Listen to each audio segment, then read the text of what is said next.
Hey y'all, James Lee, alcoholic. Yeah. You guys look great. Isn't it great to be together again? Man, how about it? Woo!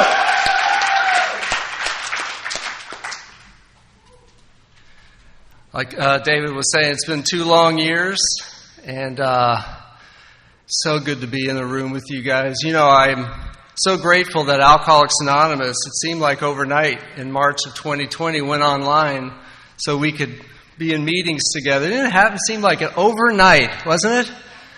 And which I believe says everything you need to say about Alcoholics Anonymous, how we turned on a dime just like that, and makes me proud to be a member. And I'm so grateful for that, but I tell you, there's nothing like being in a room with people, is there? So, I don't know about you, but I can feel the energy in this. Anybody can feel that? Yeah. Woo! All right. Funny story. What time this meeting starts? 7:30. 12 minutes after 7, I'm out in the lobby, and I'm about to come in here to find a seat to hear my wife talk tonight. I was really looking forward to it. By the way, she's my favorite AA speaker, you guys. So she'll be talking tomorrow night. Yeah. And I was real happy to have Friday, 9:30 a.m. I'm thinking that's got to be piece of cake. Nobody will be here. Give that talk. Get it over with. Here I am. So anyway, Lee comes up. Lee, thank you very much for inviting us, by the way. Really appreciate that. It's a privilege to be here. Anyway, Lee comes up to me and he said, do you remember I called you and said that you're speaking on Friday and Jane's speaking Saturday night? And I said, maybe. So 7 minutes later, I got my suit on. Here we are. And by the way, sometimes I get nervous giving these. I had no time to do that. So here I am. And I have no idea what's going to happen. So here we go. I'll start with a few thank yous. Again, Lee, thank you very much for asking us to be here. David, great job. Appreciate you. And Darren, awesome voice. My wife says it all the time. The voice of the conference sets the tone, and you did. And that was the best dad joke I ever heard. I don't know about you guys. I loved it. So I have a joke. One joke. I have just one joke. But I made it up. You guys want to hear it? It's my only joke. So here it comes. I need your help. So I start like this. I say, my mom's a member of Alcoholics Anonymous, and she's kind of well known. She does a lot of speaking in AA. And her name is Polly P. Anybody hear Polly P? Y'all hear her? Yeah. She's amazing. But help me out. Does anybody know what the P stands for? Pistol. Pistol. Polly Pistol. Now, y'all who know Polly Pistol know she's a pistol. Is she not? She's a pistol. Well, if you think she's a pistol now, you should have seen her loaded. That's my joke. That's my only joke. By the way, she loves that joke. She said, are you going to tell that joke this weekend? So there it is.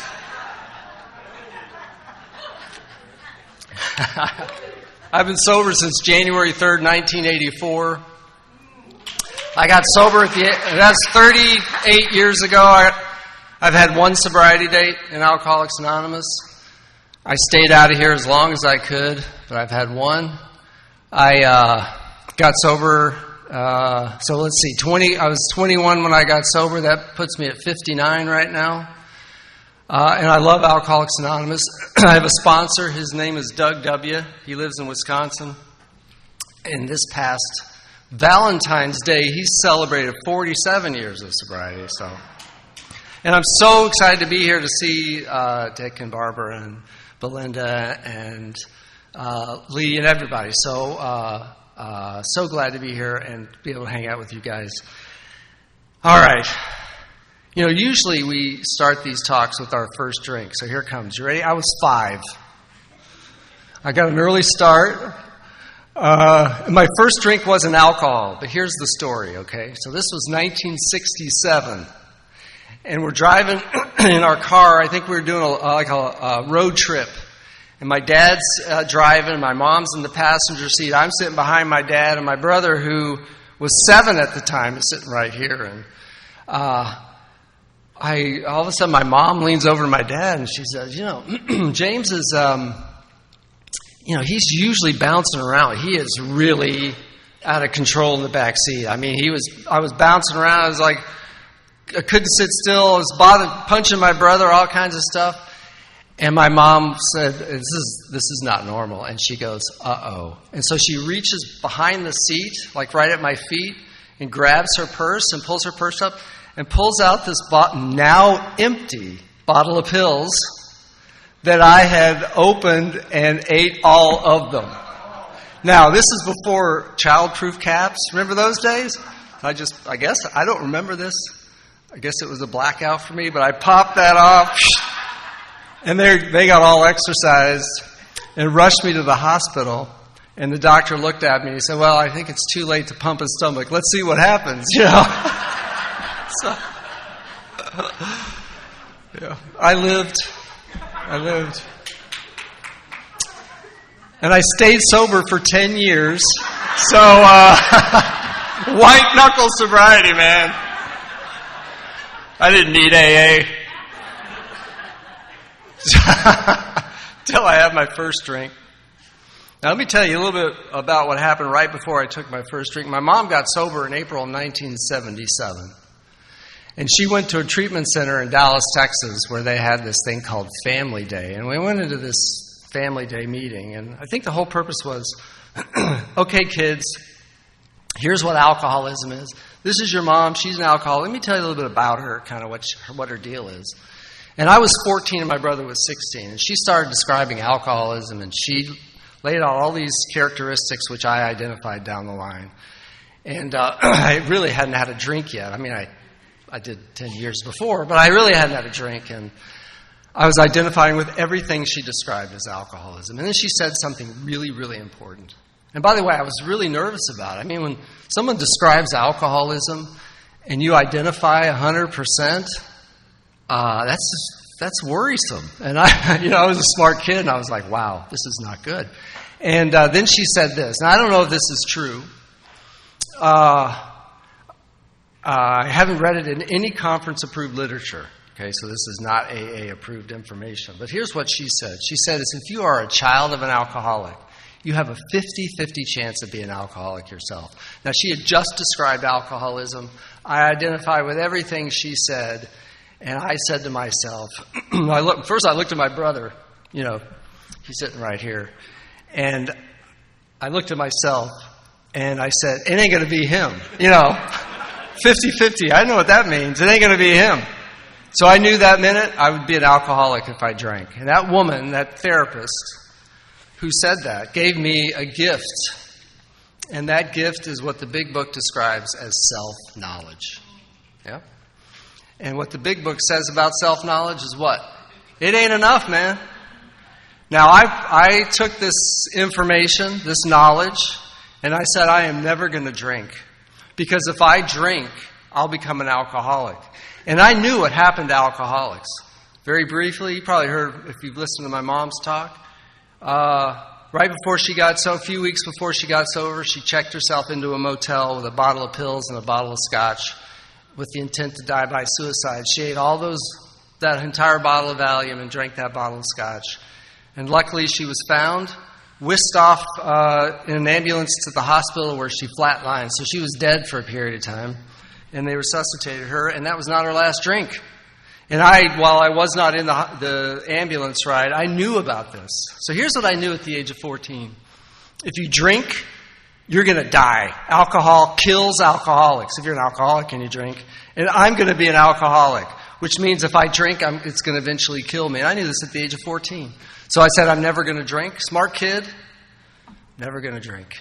And I didn't drink for 5 months, right? I didn't drink for 5. I held out. And then I had my first real drink, which also wasn't alcohol. I'll just share this straight up. I have a story which includes outside issues, and I know this is Alcoholics Anonymous. I identify as an alcoholic, but let me just share. I smoked a lot of weed. I did a lot of coke. I took a lot of pills. Favorites of mine in the 80s were Quaaludes. Remember those? They're about that big. Woo! All right.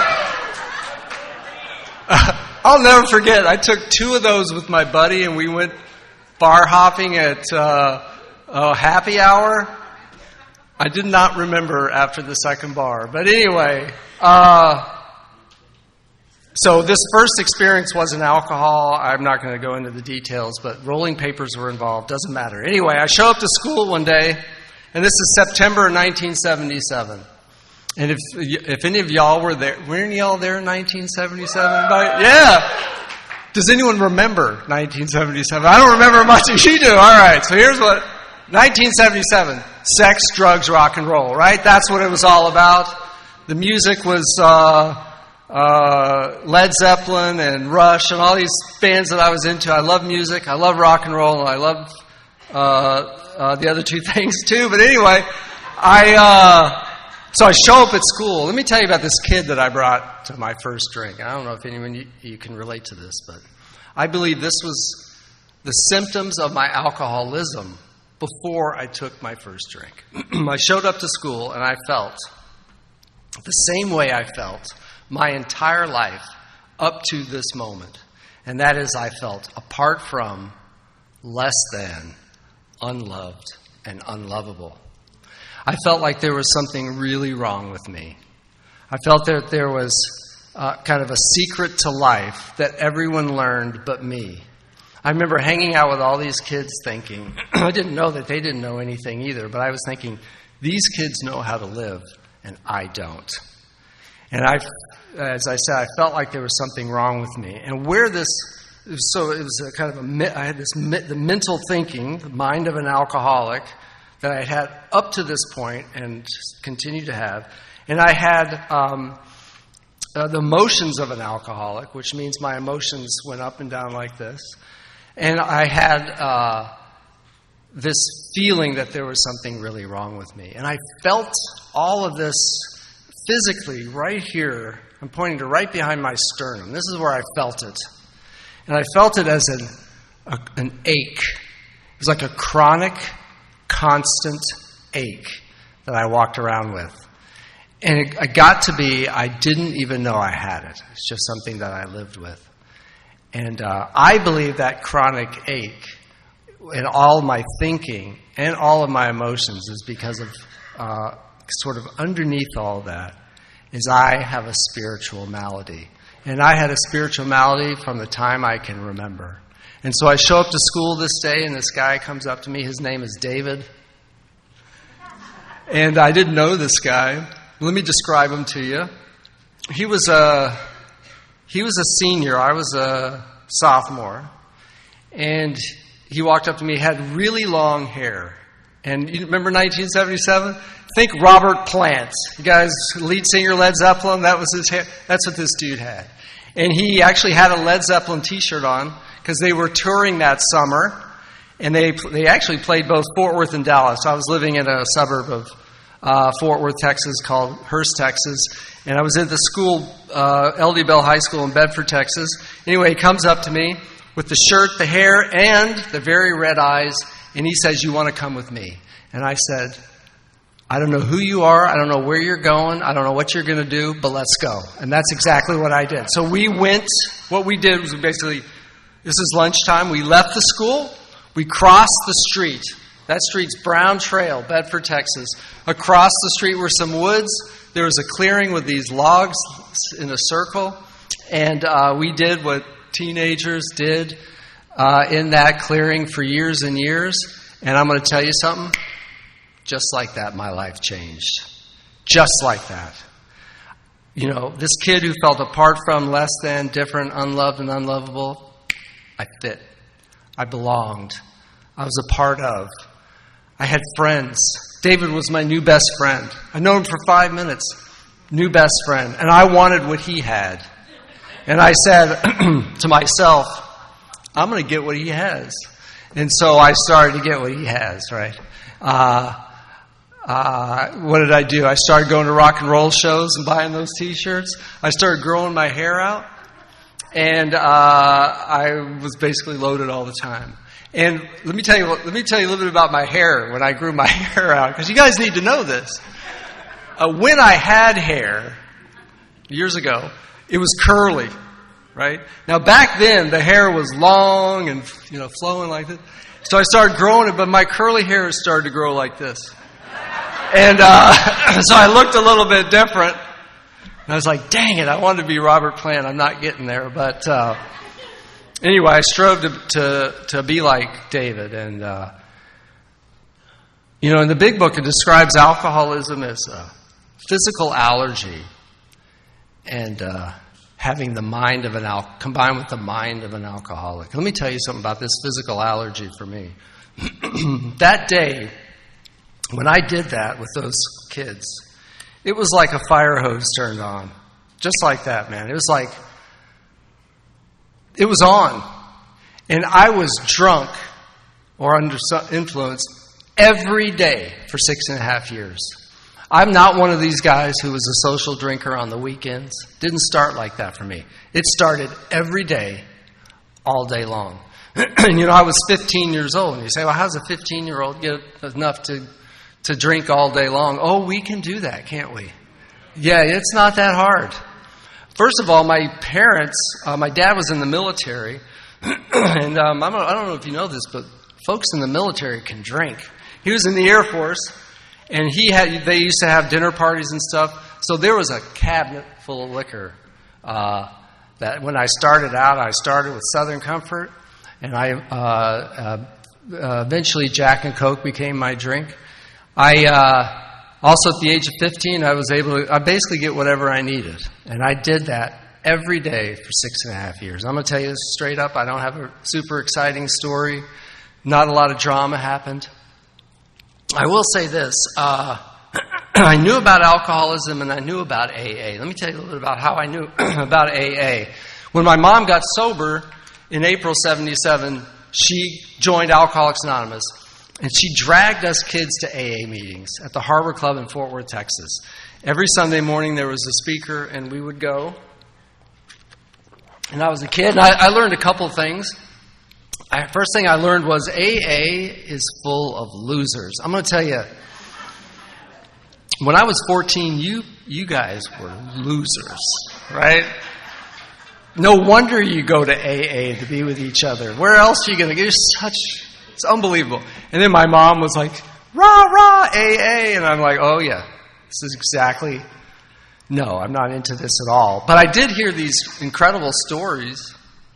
And what I learned as a 14-year-old is that to be an alcoholic, you have to be homeless and go to prison, get divorced, wreck your cars, and lose a bunch of jobs. And none of that happened to me in my drinking. None of that. I was not homeless.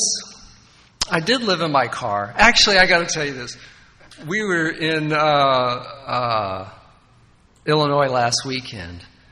And this guy got up and he said something that was very profound. He said, if you ever slept in a house where your name was not on the lease, you're homeless.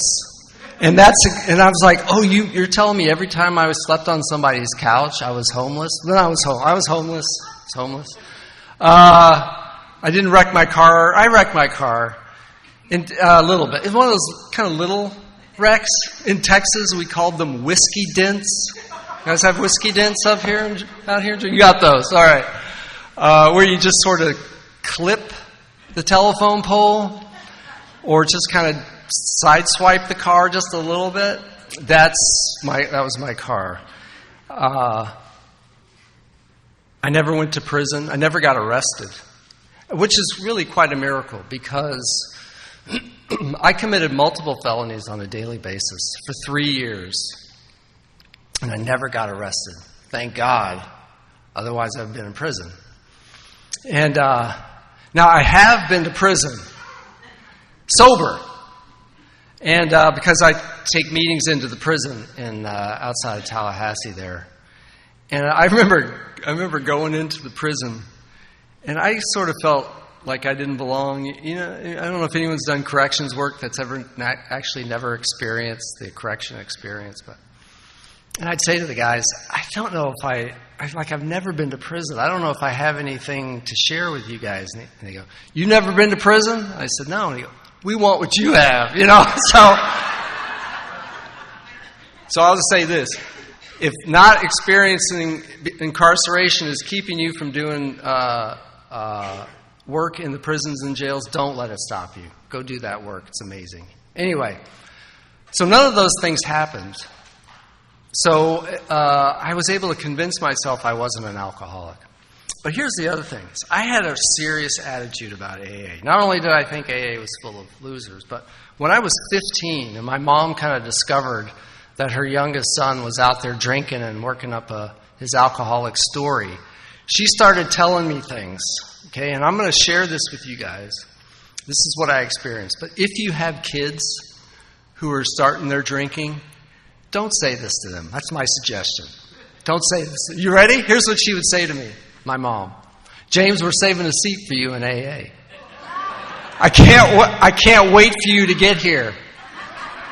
You can join my home group. I've got the sponsor. His name's Mark. He's going to sponsor you. He's great. And you and I will trudge this road of happy destiny together. Now, she didn't say this once. She said it repeatedly for years. Now, put yourself in my shoes, y'all. Empathize with me. I'm 15, 16, 17, 18 years old, and my mom is saying, can't wait for you to join AA. What is the last place I want to do? What is the last thing I want to do? Join AA. He's like, oh, you think I'm going to join AA? I don't think so. And here's what I convinced myself. You are an alcoholic because you can't control it. But I'm different. It's the battle cry of every alcoholic there is, right? My case is different. You watch me. I'm going to beat this thing.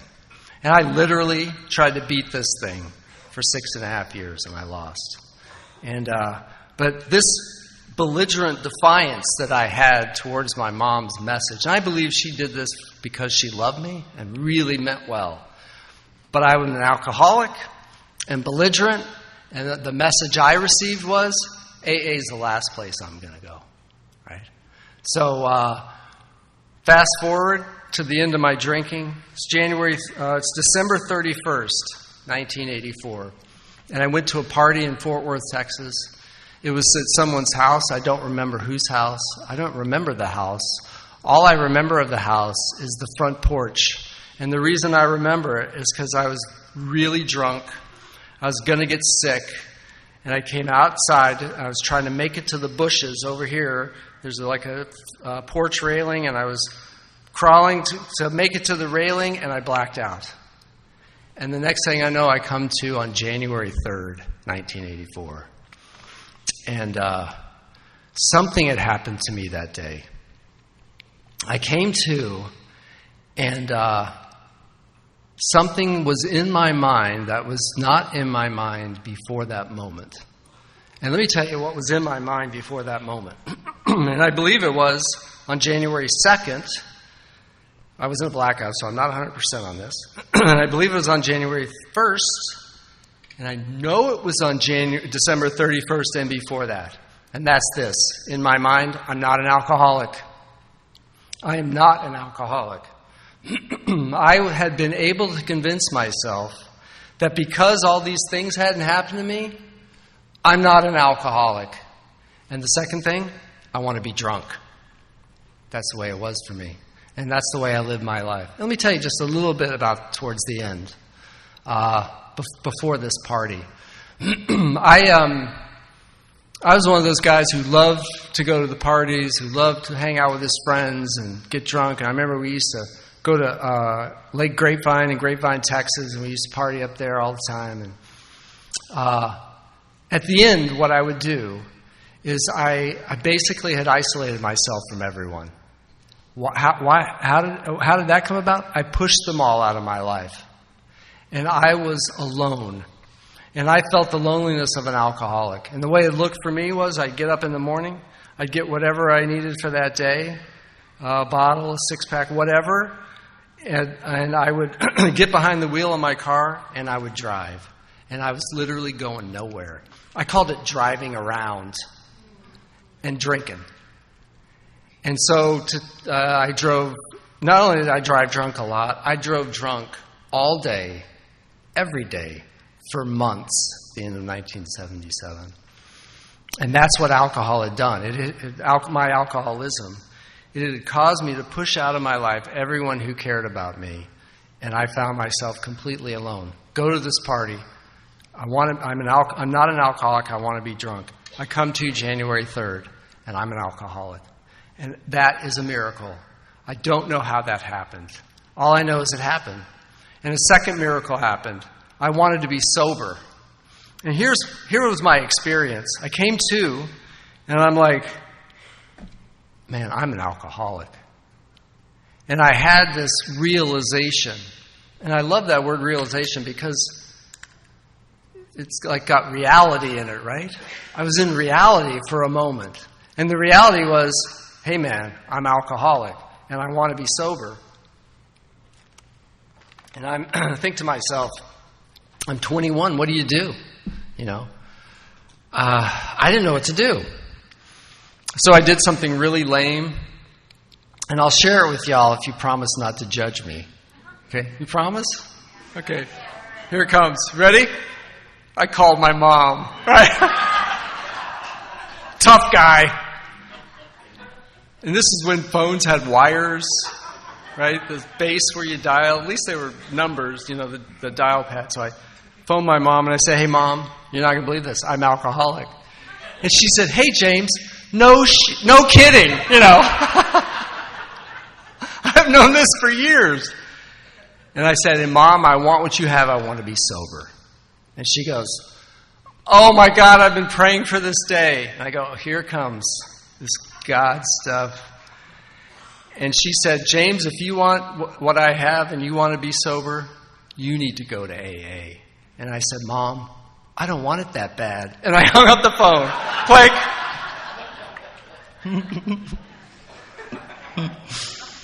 I still think about that. God's like, hey, man, you're an alcoholic. You need help. Okay, I'll call my mom. She gives me help, and I say, no thanks. Here's what I think happened. Now, I didn't know this until many years later, but I believe that day this is what happened. When I came to on January 3rd, God had surrendered me. You hear me? He had surrendered me. I didn't do anything. I just came to in a state of surrender.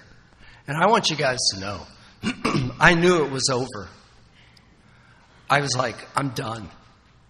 I'm done. And I haven't had a drink since. I'm done. And I want sobriety. I don't want to live the way I was living. And God had surrendered me. Now, I've heard stories in AA. My mom's husband, Dave, perfect story, perfect example of this. Dave was drinking a fifth of vodka every day. And he started going to a therapist. He's living in Dallas, Texas. And he went to a therapist who said, go to AA. So Dave started to go to AA drunk. He'd drink on the way to the meeting. He'd drink on the way home. And these fine people in this group in Dallas, Texas said to him, Dave, if you want to get sober, we can't help you. You need God's help. And he said, I don't believe in God. And they said, we don't care. Go ask for help. And one day he said, I'm going to give it a try. He said, God, I don't believe in you, but if you're there, will you please help me? And the next day was his sobriety date. Now, that's not my story. My story is I was not an alcoholic and wanted to be drunk. And the next day, I was an alcoholic and didn't want to be drunk anymore. And that was a miracle. And then 5 minutes later, I get on the phone, right? So I'm surrendered, right? God surrendered me. Mom, she said, go to AA. No, click. 5 minutes, I unsurrendered myself. Anybody do that? Unsurrender yourself? My ego reconstructed itself like that. And I took that back. I took all my will and I took it all back, just like that. And I've hear this great analogy. Peg M from Nebraska is where I heard this. She said that her surrender moment was like throwing in the towel. Have you guys heard of this analogy, throw in the towel? So it comes from boxing. So the boxer's in the ring. His opponent is beating him up bad. So my opponent, alcoholism, beat me up real bad. My manager in the corner, God, says, "This ain't your night, kid. It's over for you." Throws in the towel. Surrenders. And I was like, that was my experience. 5 minutes later, what did I do? I reached in and I grabbed that towel back. And I said, "This is my towel, and I want it back." And let me tell you guys this. I identify with the physical allergy that's described in our big book. I identify with the alcoholic mind that's described in the big book. So that, I believe, qualifies me as an alcoholic for this program. But I'm going to tell you why I really qualify, why I really believe I'm an alcoholic. It's the following year, the entire year of 1984. Here's what happened. I'm not going to AA, and I didn't go to AA. What I did was I said, here's what I know. I know I'm an alcoholic. I know I'm done drinking. I got this. I'm going to do it on my own. Anybody try to get sober on your own? It's all me, man. I can do it. I don't need help. And here's what I thought. I don't know if anyone identifies with this. I thought this. Alcohol is my problem. Take away alcohol, problem solved. Right? It's like kindergarten, isn't it? Take away my problem solved. But here's what I learned over the next year. Alcohol was not my problem. And as a matter of fact, alcohol was the answer to all of my problems.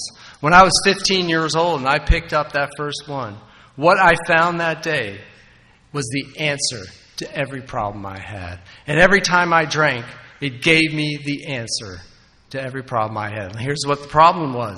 I had this alcoholic mind, and I had this feeling right behind here that was a chronic ache. I drank, my mind would quiet down, and I could breathe. I could take a breath. And I didn't know it as I was drinking. I thought, I'm just partying, having a good time. But what I was doing is I was using the second best treatment I ever found for alcoholism, and that's alcohol, because it did treat my alcoholism. And so here I am, January 3rd, my solution taken away from me. And I'm thinking, problem solved. No, I spend the next year getting sicker and sicker and sicker. And I don't know if any of you guys have ever tried this, getting sober on your own, trying to learn how to live life sober without going to AA meetings or any sort of treatment. I got really sick. I'm talking about really sick, you guys. I was emotionally sick. My emotions were like this. I could be, I could be rageful at 1 minute and completely paralyzingly depressed the next. I could, the alcoholic mind was just racing like crazy. And I don't know about you guys, but I had these voices in my head. And these voices would talk to me, and they never said good things about me. And it started to get louder and louder and louder over this year. And the worst thing was right here. This feeling I had came back with a vengeance, and it got worse. And it felt like this spring was tightening in my chest. And I was so incredibly uncomfortable and in such spiritual pain. I knew one thing, is I was going to drink eventually. But here I am, belligerent alcoholic. I'm not going to Alcoholics Anonymous. I'm telling you guys, this is the last place I was going to go. I would find an answer that wasn't AA. So I'm saying to this, if there's anybody here that doesn't want to be here, welcome. Seriously. I'm serious about this. Welcome. I didn't want to be here. But here's what happened. Through that year, I would occasionally go to an AA meeting. I knew where they were. I knew how to get to them. I knew how they were run. But here's how I was in AA meetings. I don't know if anyone relates to this, but I would come in late and I'd leave early. Anybody else? I'd sit in the back row of the meeting. And the back row of the meeting, my sponsor, Frank Honeycutt, used to say was the shoe section. You guys hear about this? Why? Because the loafers and the sneakers and the slippers sit back there. Present company excluded, you guys. But that's where I sat in the back. And that's exactly what I was. I was a slipper waiting to happen. And I didn't get a big book. I had read the thing. I thought it was stupid. I didn't get a sponsor. I didn't hang out with people. But I knew how to get to a meeting. So one day, this woman named Barbara called me up. And she said, James, I knew Barbara. Let me tell you why I knew Barbara. She was the mother of some friends I used to party with. And she actually lived right behind us. There was our house, a fence, her house, and her kids. And I used to jump that fence and run around with her sons. And she got sober. And she called me and said, hey, I have a sponsee. She needs to get to a meeting. I've called everybody I know. Nobody can take her. Will you please take her? And I found myself doing something really weird for me. Why? Because I'm a selfish, self-centered alcoholic. And I do things for me because I want to do them for me because I'm going to get something out of it. And I said, for some reason, I said to her, okay, I'll take her. I don't know this person, but I'll take her. So here's what I did, you guys. I got in my car. I was given this address. I went over to a part of town I'd never been to pick up someone I didn't know, to go to a meeting in this neighborhood that I'd never been to. And I sat at a table. The way the meeting was laid out was like, see these two tables? They were pushed together with chairs around it. And I sat down. And it just so happened that right across from me was the speaker. I'd never seen him before in my life. I haven't seen him since. And that guy was the guy giving the talk that night. And I'm going to tell you something about this guy. I don't remember his name, but here's what I remember. He looked a lot like me. He drank like me. He liked the same music I liked. He had the same experiences I had. But there's one big difference. This dude was happy, joyous, and free. And I was dying. And what was the difference between happy, joyous, and free and dying? The 12 steps of Alcoholics Anonymous. And for some reason, that message got delivered to me.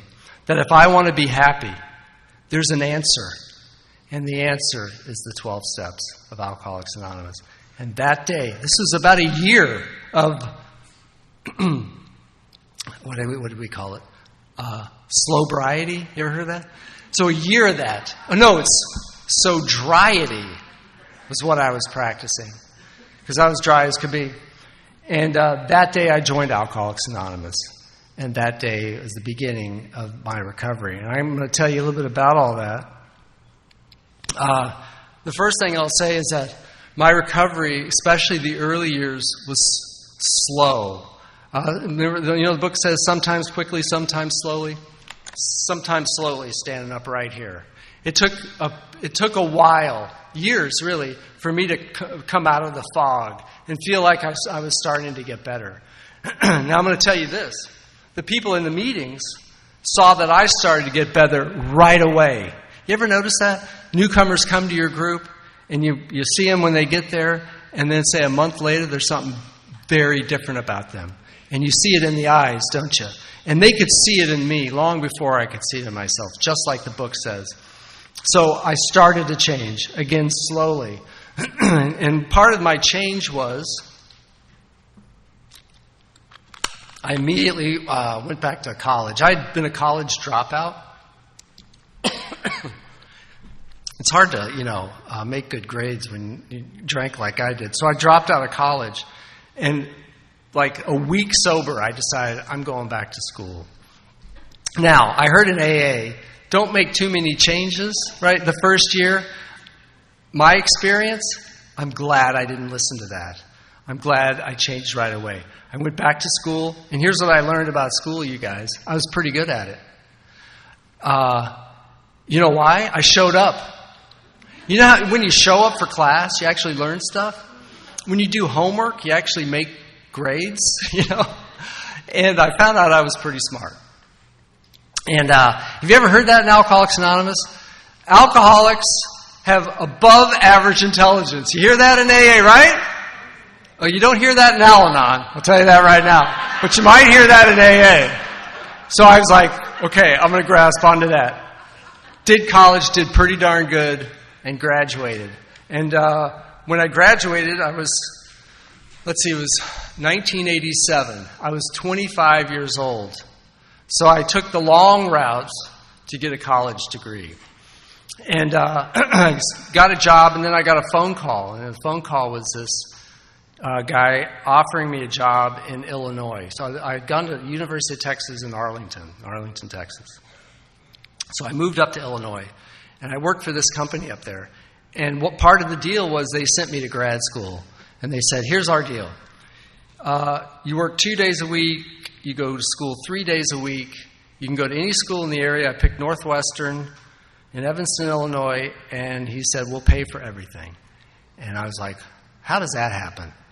How does that happen? Just a couple of years ago, I was a college dropout, running my life into the ground in a constant state of misery. And just a few years later, I've got this deal where I'm going to Northwest, Big Ten University. Can you believe that? So I did that. What happened in Illinois? I did life began to happen.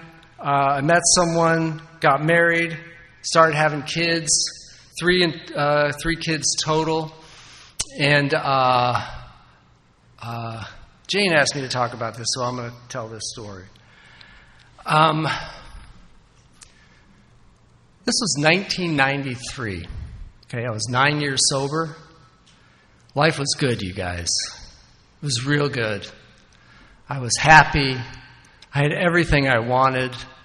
I had this great job, married, nice home, lived in a wonderful place, Evanston, Illinois. And wife gets pregnant. Amazing.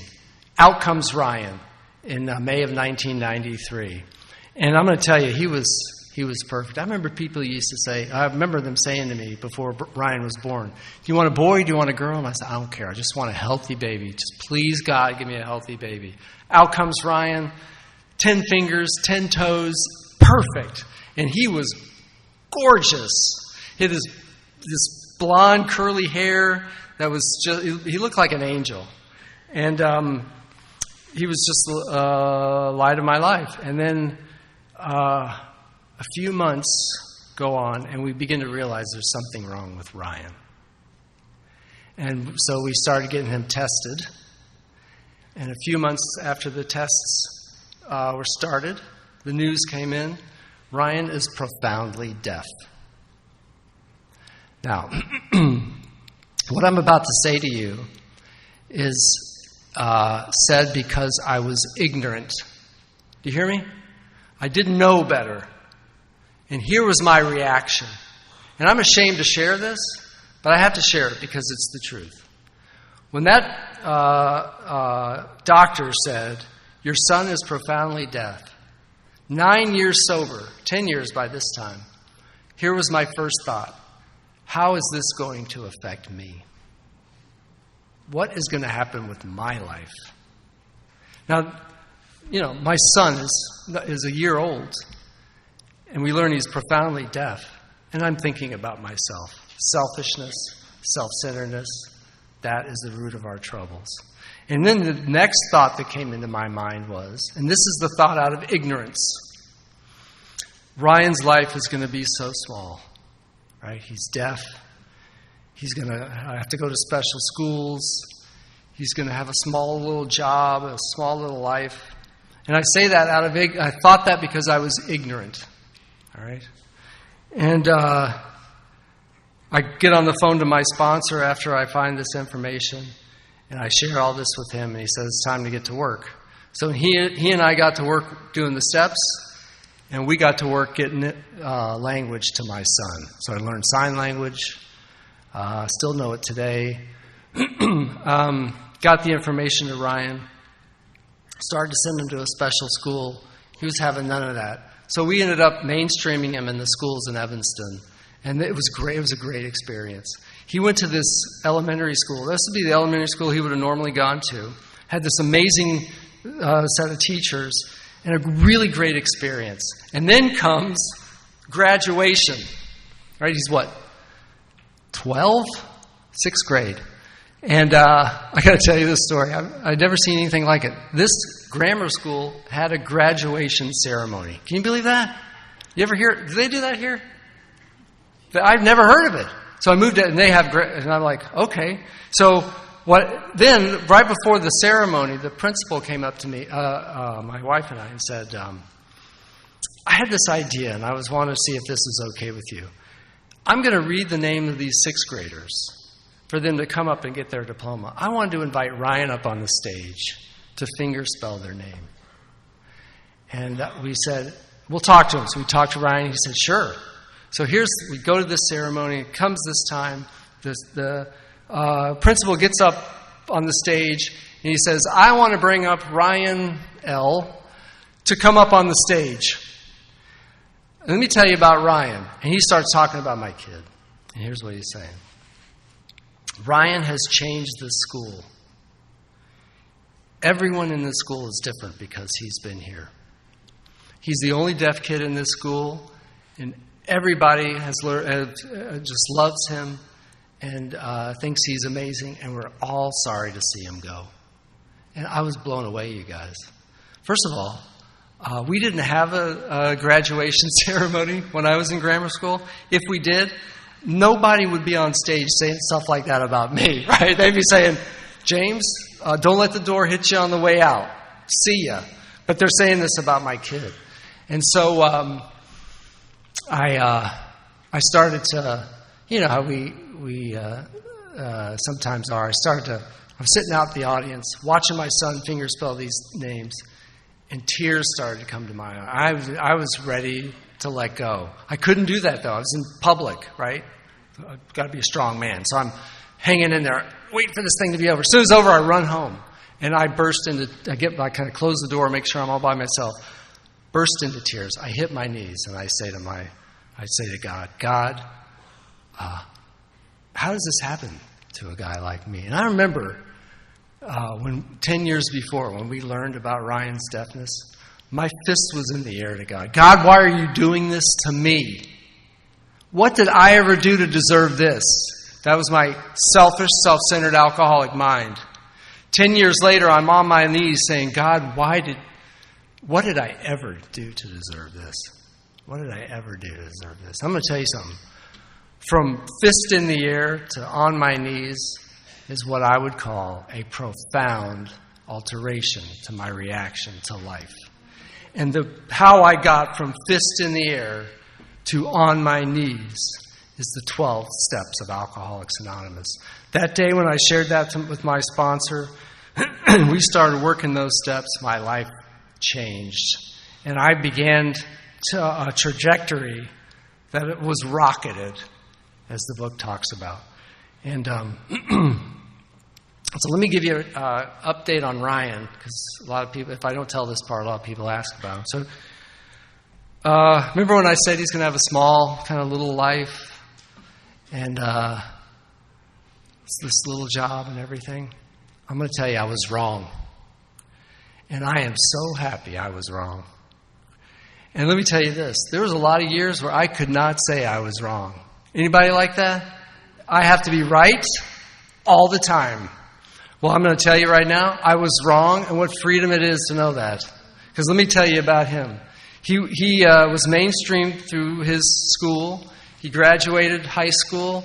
He got accepted to Rochester Institute of Technology in Rochester, New York. And by the way, I could not get into that school. He studied civil engineering. He graduated, got a job, got a better job, got a better job. And right now he's living in Philadelphia, building train stations in Delaware, and pretty soon he's going to move to Fort Collins, Colorado, and oversee all these civil engineering projects in the West. Can you believe that? And here I am. Yeah, give him a hand for that. And here I am thinking wrongly, because I'm ignorant, that his life is going to be small. And he, I thought he'd never leave Evanston, Illinois. He has traveled the world. I remember when he was 21 years old, he texted me, and he said, Dad, I'm going to go to Indonesia for 3 weeks. And I said, really? who are you going with? He said, well, I was going to go with my girlfriend, but she can't go, so I'm going by myself. I was thinking to myself, I don't know about you guys, but when I was 21, there was no way I could go to Indonesia for 3 weeks by myself. But here's my son. Off he goes, has a great time. So his life is big, and he is amazing, and he is my greatest teacher. He's my greatest teacher. So he's 28, almost. He'll be, 93. Is that right, or is he about to be 29? I can't do the math. 22, 25. 28. He's about to be 28. Chris is about to be 25. He currently lives on the Upper East Side of Manhattan. He is living his best life. And my daughter's 22. She graduated about a year ago from college. And she texted me today to tell me that she just got accepted to her second nursing program. She wants to be a nurse. So I'm so proud of her. So those are my kids. And I'm going to tell you, I love my kids. My kids love me. Amazing gift in my life. Some of the other gifts I have in my life is I have a great job that I love, that I'm very good at. And I'm one of those people who's been a remote worker for like 10 years. So when everything shut down, it was no big deal for me to work from. I was already a remote worker. And I love what I do, and so I love that part of my life. I live in a wonderful home. I have the respect of my peers. I love people, and people love me, and that's because of Alcoholics Anonymous. I'm going to tell you, when I came here, when I was struck sober, and for that year I lived trying to fix myself, none of that was true, you guys. There was nothing in my life worth living. So for me to tell you that I'm a completely different person today than when I came here is not a lie. And but my greatest gift in this life is my amazing wife, Jane. And you're going to hear her talk tomorrow night. As I mentioned, she's my favorite AA speaker. So do not miss Jane. She's amazing. And she tells this story, so I'm going to leave it to you to tell. But let's just say that I knew Jane before I knew Jane. Because you ever heard the CD of the Month clubs? You know, the folks who record these events. If you join these CD of the Month clubs, this is back when CDs were a thing, they would ship them out. And so I'm still a member of this club, so I still get these CDs every month. Well, one day, it was about 2003, in comes the CD. Jane from Tallahassee. I'm like, who's this? Throw that in the CD player. And by the end of this talk, I was in tears, and I was thinking, this woman is amazing. I hope one day to meet her. And I have to tell you, I got a little bit of a crush on her. From afar, never met her. I kind of fell for her spirit. You'll see what I mean tomorrow night. And which was very uncomfortable because I was married at the time. So, but I did. I'd never met her or whatever. And she'll talk about when we met in 2004. But we have a great life. We love each other. And Lee, thank you for inviting the two of us, because we love to do these things together. I mean, it's really a privilege. So she's my greatest gift in this life. But I'm going to tell you that all these gifts are wonderful gifts of Alcoholics Anonymous. But let me tell you the greatest gift that I found here. And if you're new to Alcoholics Anonymous, let me say this. You're not promised a college degree. You're not promised a spouse. You're not promised a good job. Now, these things happen to many of us. What I have experienced personally and what I have seen is when a person changes spiritually, their outside world begins to change. That's what I've seen.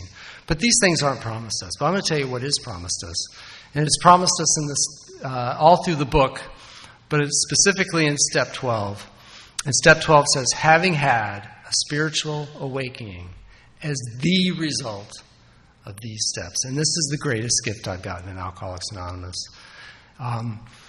When I was a kid, before I took my first drink at the age of 5 even, I believed in God. I had an experience of God. I had a belief in God. I believed God exists. I believed God loved me.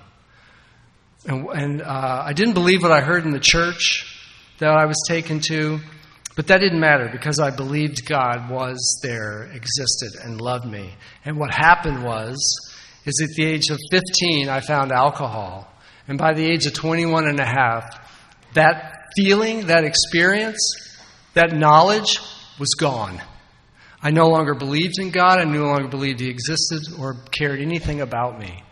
And I had pushed all that out of my mind. What I like to think about. And by the way, I did that through my behavior, through my actions, through my drinking, through the people I hurt. I pushed God out of my life. And what I like to think about it is like there was this light, there's a candle burning right inside, right behind my sternum. In that space was this candle, which was God, and I just, through my alcoholism, just blew it out. And I found myself at the end, completely spiritually bankrupt. And it happened so slowly, I didn't even know what happened. And so I come to Alcoholics Anonymous, I start working the steps of Alcoholics Anonymous, and I began to be given the gift, the promise that's promised there in step 12 as a result of working the steps. And here's what I learned. You know that candle that was inside that I thought I'd burned out? What I realized is that it is impossible for me to remove God from within me. That's impossible. You know, it says in the big book, deep within every man, woman, and child is the fundamental idea of God. That fundamental idea of God is within me, and there's nothing I can do to make that not be there. But what I can do is I can cover it up. And there's a line in the big book that says, I'm going to butcher it here, but we got to the point where that it was obscured by calamity, pomp, and worship of other things. And so this spirit inside me was obscured. Isn't that an amazing word? It was covered up. And this reminds me of one of my favorite AA speakers, Chuck Chamberlain, used to say. He said, Alcoholics Anonymous is about uncovering, discovering, and discarding. And what I did was I was able to uncover, unobscure, and discover that spirit was there the whole time. It was I who was away.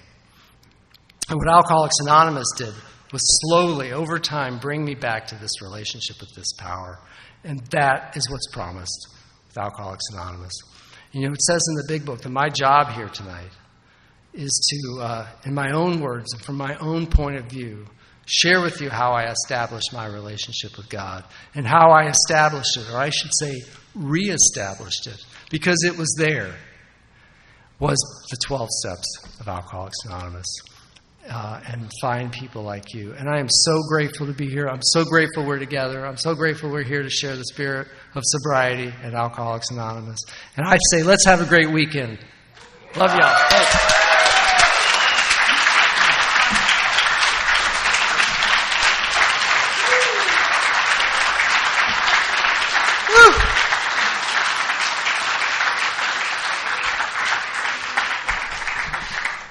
Thank you, James. I think we all needed that.